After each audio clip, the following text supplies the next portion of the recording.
Pues nada, buenos días. Gracias por estar aquí. En un día como ocurre cada año en el que os citamos para trasladaros, para contaros cuál ha sido el fallo del jurado del Premio Internacional de Poesía Emilio Prados. Este año en su 10ª edición.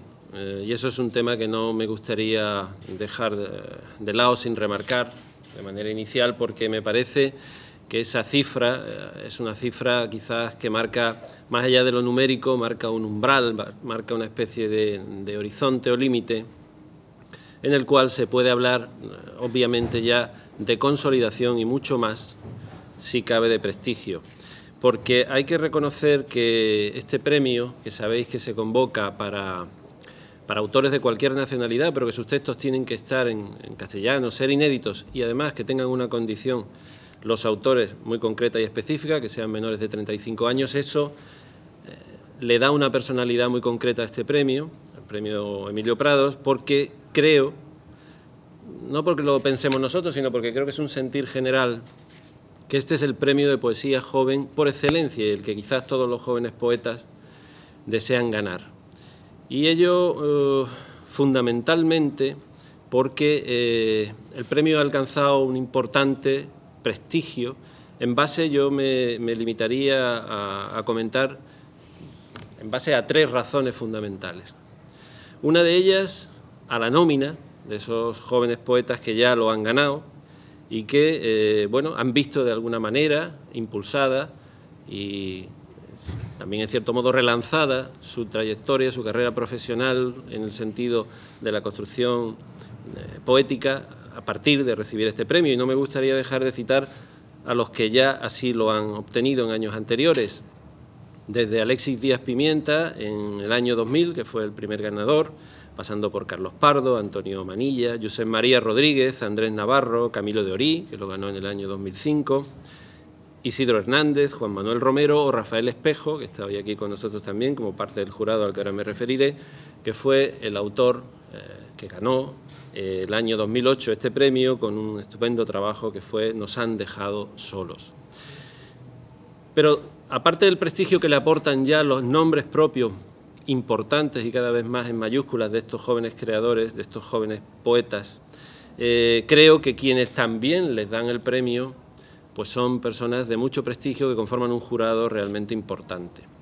Ese jurado, como ya sabéis, está formado por, en calidad de presidente, Francisco Brines, que tengo aquí a mi lado, que es una persona de sobra conocida, muy prestigioso en su creación poética y en no solo los premios recibidos, sino también es miembro de la Real Academia de la Lengua, ha tenido el premio recientemente el Federico García Lorca, que reconoce fundamentalmente toda su obra poética. También obtuvo el Premio Nacional de Poesía en el año 1986 por su obra El otoño de la rosa. Bueno, hablar de Paco Brines es hablar de un poeta importantísimo que ha reflexionado sobre la existencia, sobre la realidad íntima, y lo ha hecho con unas altas dosis de coherencia y de reflexividad. Yo creo que es un lujo tenerle como presidente de este jurado. Junto a él, pues os sigo dando nombres. Tenemos a Carlos Marzal, también Premio Nacional de Poesía, un poquito más tarde, fue en el año 2001, se hizo La Luz. Entonces, si os parece, igual se me oye algo mejor ahora. Decía que Carlos Marzal también ganó el Premio Nacional de Poesía en el año 2001 por su libro Metales pesados, y es un autor también considerado como representante de la llamada poesía de la experiencia, un poeta de enorme prestigio. Este año se nos une al jurado Josefa Parra, que es autora, que ganó también el Premio de Poesía Unicaja en el año 2006 y que no solo une a su labor creativa, sino también en el ámbito profesional. Ella trabaja en la Fundación Caballero Bonal y está al cuidado de la coordinación de campo de Agramante. Junto a ellos está Rafael Espejo, que, como os decía anteriormente, fue el ganador del premio el año anterior y, por lo tanto, es persona que ya de manera natural entra a formar parte del jurado, porque así tenemos establecido en las bases que el ganador del año anterior se unirá al jurado para ejercer funciones de tal.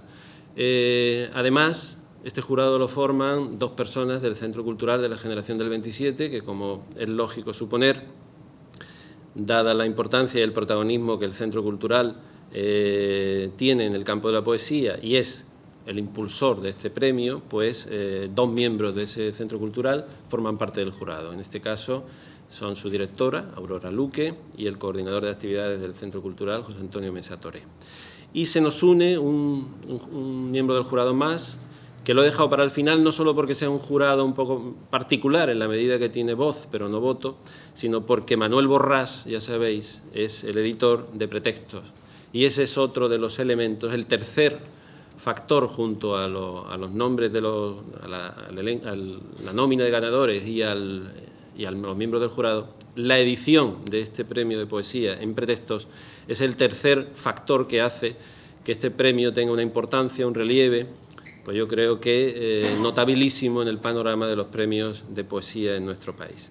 Así que Manuel Borrás hoy no ha podido acompañarnos, pero ya sabéis que a través de la editorial, pues pronto podremos presentar el trabajo que ha ganado hoy. Y ahora, precisamente, lo que cabe es saber precisamente cuál ha sido el fallo de este jurado prestigioso. Es decir, tenemos con nosotros a Francisco Brines, su presidente, que va a dar lectura al acta del jurado y va a desvelarnos ya quién ha sido el ganador del 10º Premio Internacional de Poesía Emilio Prados. Cuando quieras. Sí. Espera un segundito, Paco. Vamos a poner esto aquí para que no haya problema. Sí. En reunión celebrada en Málaga el día 29 de octubre de 2009, un jurado presidido por don Francisco Brines Bañó y compuesto por don Carlos Navarro Marzal, don Manuel Borrás Arana, doña Josefa Parra Ramos, don José Antonio Mesa Toré, don Rafael Espejo Muñoz y doña Aurora Luque Ortiz, directora del Centro Cultural Generación del 27, y actuando como secretaria doña Almoraina González Sánchez, ha acordado conceder por mayoría el Premio Internacional de Poesía Emilio Prados para menores de 35 años en esta su 10ª convocatoria a la obra presentada bajo el lema Benito Bonifacio, de la que una vez abierta la aplica ha resultado ser autor don Jorge Omar Ramírez Pimienta, nacido el 10 del 6 del 78 y con domicilio en la calle 10 y 870, Colonia Libertad, Tijuana, México, en Málaga, a 29 de octubre de 2009.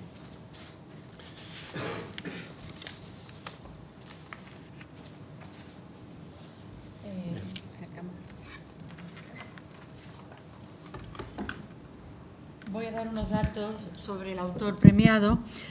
No nos ha podido acompañar por razones obvias, no le daba tiempo a estar aquí en estas primeras horas de la mañana. Lo invitaremos cuando su libro se presente, probablemente en la primavera de 2010. Jorge Omar Ramírez Pimienta firma como poeta, como artista visual, porque también lo es, como Omar Pimienta.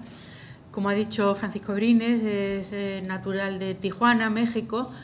Es el segundo poeta que viene de más allá del Atlántico como ganador del otro lado del Atlántico como ganador del premio Emilio Prados, porque el primer ganador, que curiosamente también tenía un nombre igualmente especiado, el mismo apellido, Alexis Díaz Pimienta, pues era cubano, ese primer ganador, y es curioso que en la 10ª edición hay otro autor del otro lado del Atlántico y con la coincidencia del apellido también.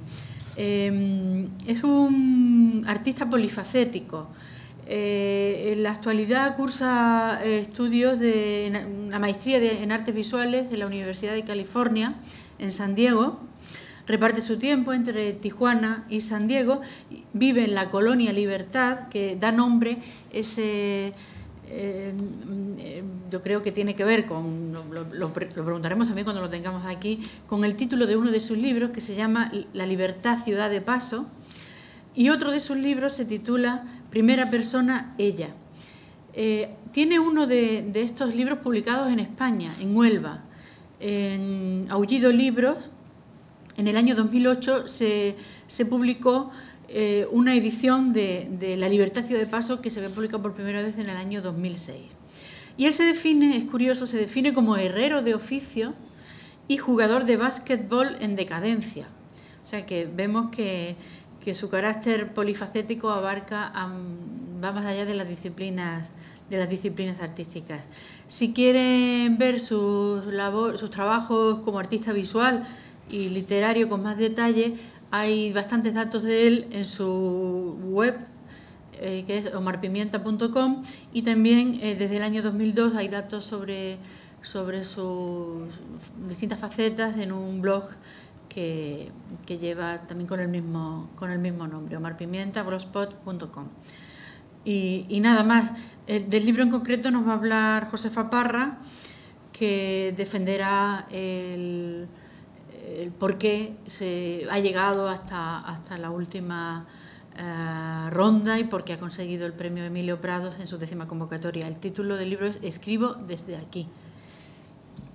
Yo directamente. Buenos días. Un compromiso estar la primera vez en este jurado tan importante y estar aquí defendiendo un libro que era un libro diferente del resto de los libros que habían pasado la primera criba, la primera selección.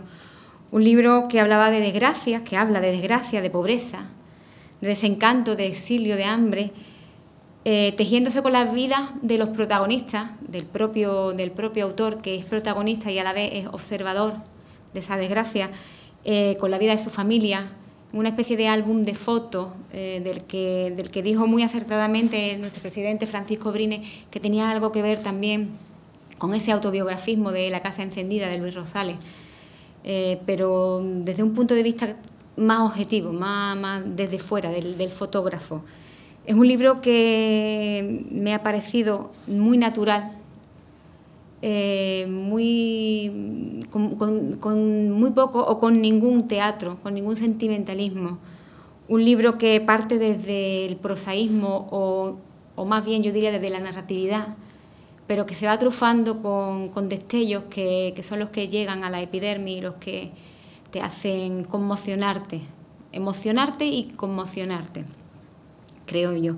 Hay una tensión equilibrada entre lo que cuenta, que son episodios dramáticos entre comillas, y cómo se cuenta, la contención con la que se cuenta, la objetividad del observador fotógrafo. Se habla muchas veces de fotografía, por cierto, y que también viene de vez en cuando adobada con el contrapunto de un humor lúcido y difícil, un humor un poquito ácido. A mí me ha conmovido ese libro, aunque ya digo, desde una narratividad, no desde el lirismo, y me han conmovido algunas frases, me han sorprendido. Yo creo que en su poesía hay ese pozo de la poesía hispanoamericana, que en cierto sentido va por otros caminos que la nuestra, pero que hay que estar atento, con un oído ahí puesto, porque allí se está urdiendo algo, no digo que mejor, pero también diferente a lo nuestro. Y me ha parecido muy acertado que además en el 10º año se vuelva a premiar un libro de aquel lado, de Tijuana. Y creo que Francisco Brines quiere hablar un poquito sobre cómo ha sido la votación y cómo ha transcurrido el premio. El hecho de que los libros presentados tienen un límite de edad presenta ante el jurado un poco el movimiento joven, porque son jóvenes, de la poesía actual. Y entonces se advierte muy distintas tendencias.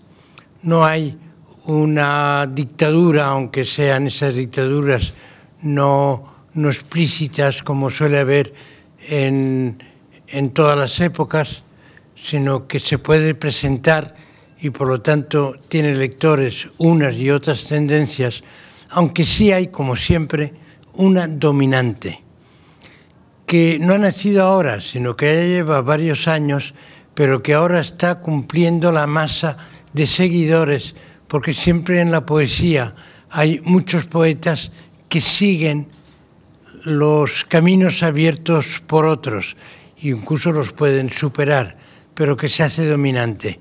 Y entonces hay más cantidad de libros de cierto irracionalismo, un irracionalismo que no tiene que ver con el surrealista, sino con el actual, que da la impresión de que se produce por elipsis, es decir, que se van sustrayendo del borrador primero elementos, signos de indicio que yo creo que requiere mucha maestría y que no suele haberla cuando uno es joven para eliminar lo que se tiene que eliminar, quedando la sugerencia, es decir, abriéndole el poema a la creación del lector, porque esos poemas obligan a que el lector sea creador, pero tiene que ser un creador no autónomo, sino siguiendo los signos de indicio que el poeta le da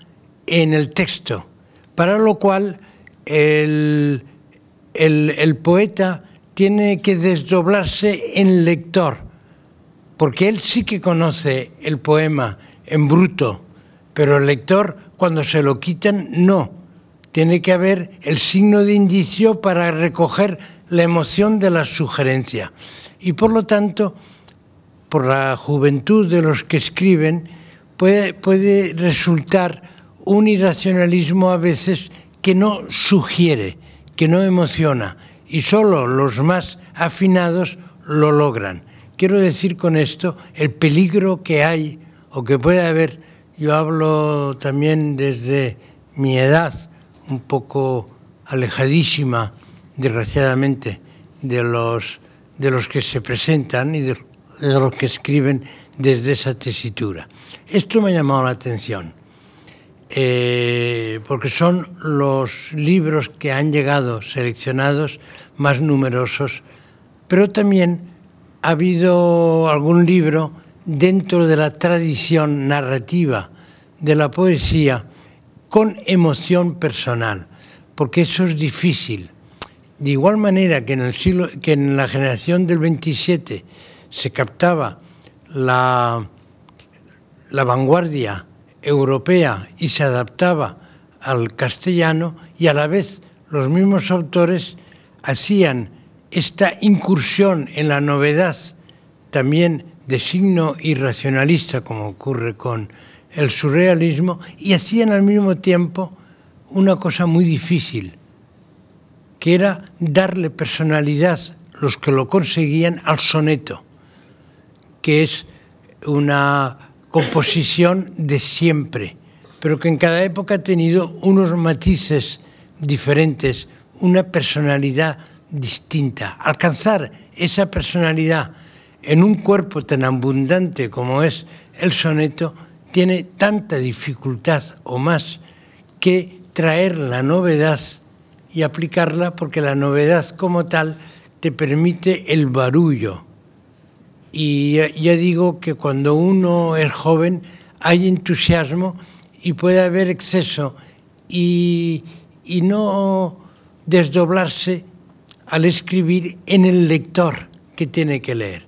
Y al lector hay que darle siempre los signos de indicio para que en el texto él cree el poema, pero de la mano del poeta. Es como cuando vamos a una obra de teatro que desconocemos el tema de la obra y entramos ya iniciada la función y nos puede sorprender lo que están diciendo y creer que es una farsa cuando es una tragedia. Es decir, no estar dentro del cuerpo de la obra de teatro, por falta de perspectiva. Entonces, poco a poco uno dice, no, yo estaba equivocado, esto no es aquello. Entonces, esa es la función del poeta en estos textos irracionalistas, que se quitan, se hacen elipsis, pero que tienen que dejar hecha la elipsis las huellas para que el lector, y digo, pide un lector creador, pueda hacer el poema.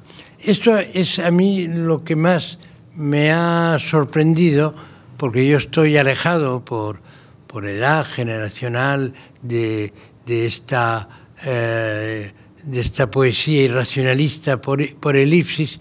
Y luego otra cosa que he percibido que me parece digna de atención es que abunda más que hasta ahora, que hace unos años, libros que usan la poesía y la prosa poética, y otros libros que solo están en prosa poética. Y ahí la trampa, digamos, hablando así un poco de una manera coloquial, es que el autor no distinga entre la prosa poética y la prosa como tal. Es decir, qué es lo que el lector tiene que leer para que aquello sea prosa poética, porque la sugerencia tiene que ser distinta. Como bien todos sabemos que Cervantes fue gran poeta precisamente en el Quijote, no en la poesía. En la poesía es buen poeta, pero es un poeta que no alcanza la altura de los contemporáneos suyos, Lope, Quevedo o Góngora. Es inferior como poeta a ellos, pero el Quijote es tan alto como lo mejor o más de los poetas que he indicado. Pues yo creo que eso es también sorprendente, que se ha democratizado la prosa poética. Y en la prosa poética quiero, en fin, hacer esta nota que voy a decir.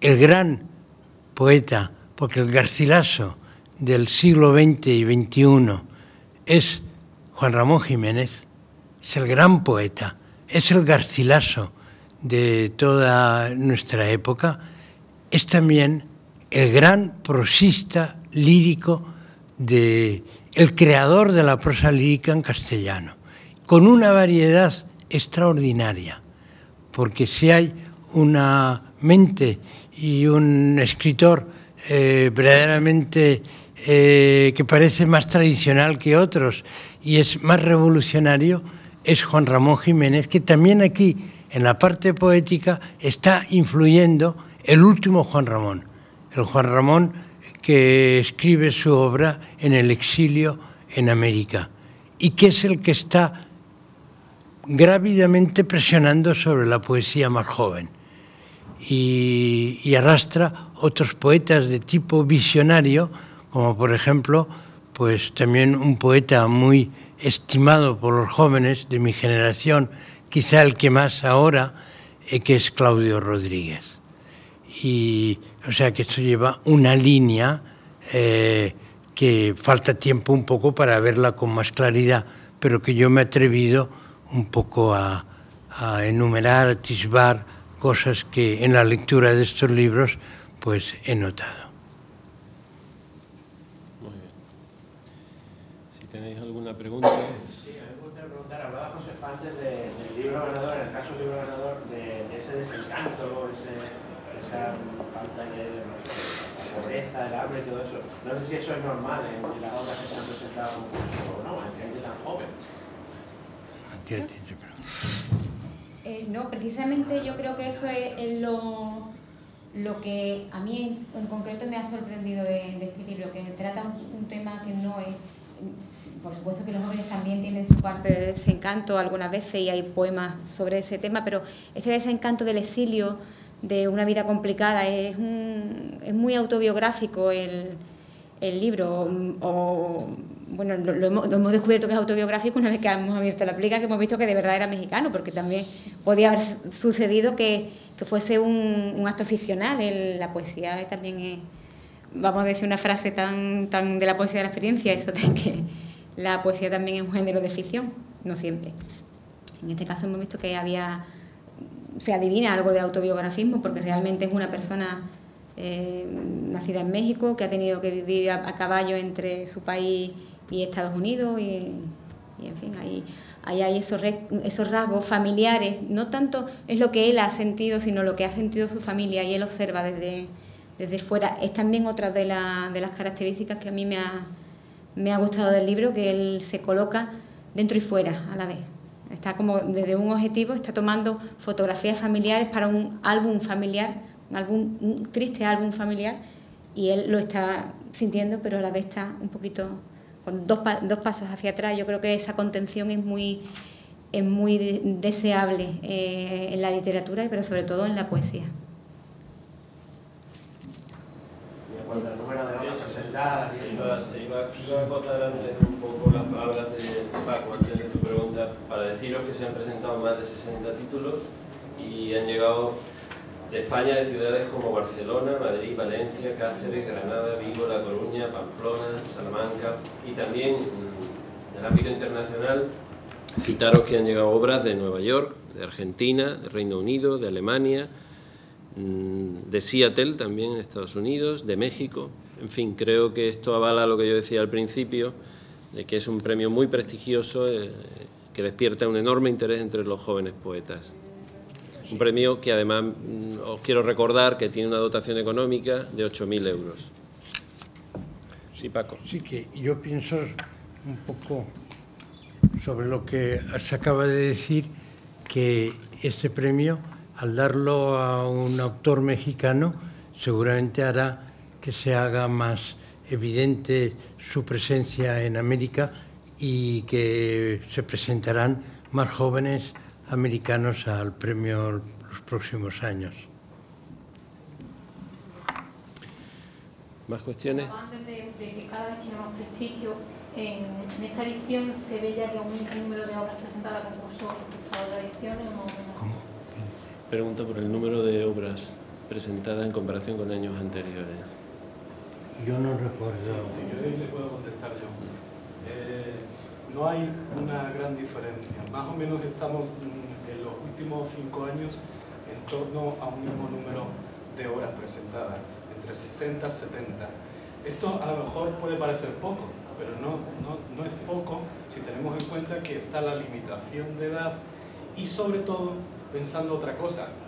Lógicamente hay un montón de jóvenes que escriben, pero como se ha dicho, el premio hoy por hoy pasa por ser el más prestigioso entre la joven poesía, y por el nombre de los ganadores, que son ya poetas que están todos recogidos en antologías.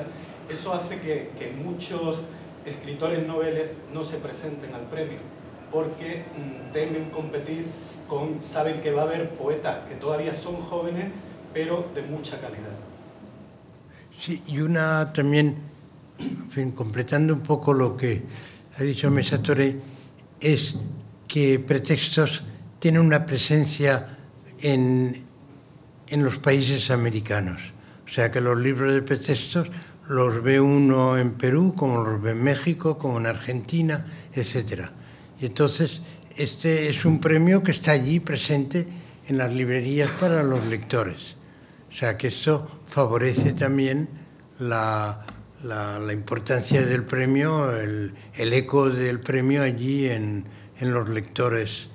Yo recuerdo una vez que, estando en Perú, no, en Ecuador yo había coincidido con Manolo Borrás, el editor de Pretextos, y estábamos hablando con un poeta ecuatoriano, y al lado había otra mesa, estábamos comiendo, y hablábamos sobre libros, sobre la edición y tal, y habían seguido nuestra conversación, era joven, y entonces ellos, cuando se levantaron para irse, intervinieron en el tema de conversación que habíamos tenido.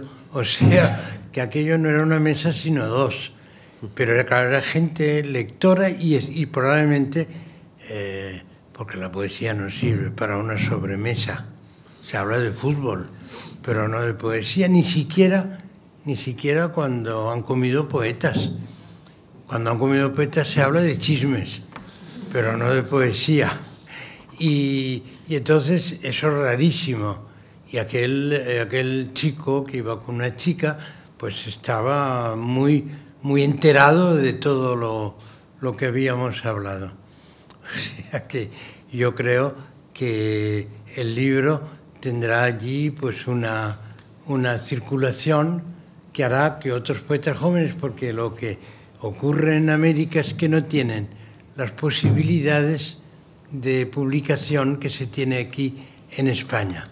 Lo de España es una cosa verdaderamente, y no de ahora, sino de hace muchos años, excepcional, no solo en cuanto a revistas, sino en cuanto a colecciones que hay en cualquier lugar. Es decir, está en todas las provincias y en muchísimas ciudades. Es decir, la facilidad que creo que uno debe retener cuando es muy joven, porque tiene necesidad de darse a conocer. Y eso es una tentación. Si es revista es menos grave, pero yo creo que el poeta que tiene facilidad para escribir, si es joven y tiene esa erótica de la publicación, debe retenerlo. Y es difícil retenerlo, porque luego escriben un libro de que pronto lo han superado e inmediatamente, como lo que se hace al cabo de unos meses, piensan, y seguramente es verdad, que es mejor que lo anterior, pero no saben aún el futuro que van a tener. Los que aparecen muy pronto escriben 2 o 3 libros que no definen aún la voz. La voz a lo mejor se define en un tercer libro.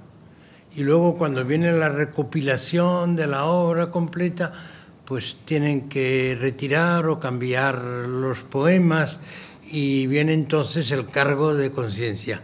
O sea que debe haber, el pecado si es difícil es más sabroso.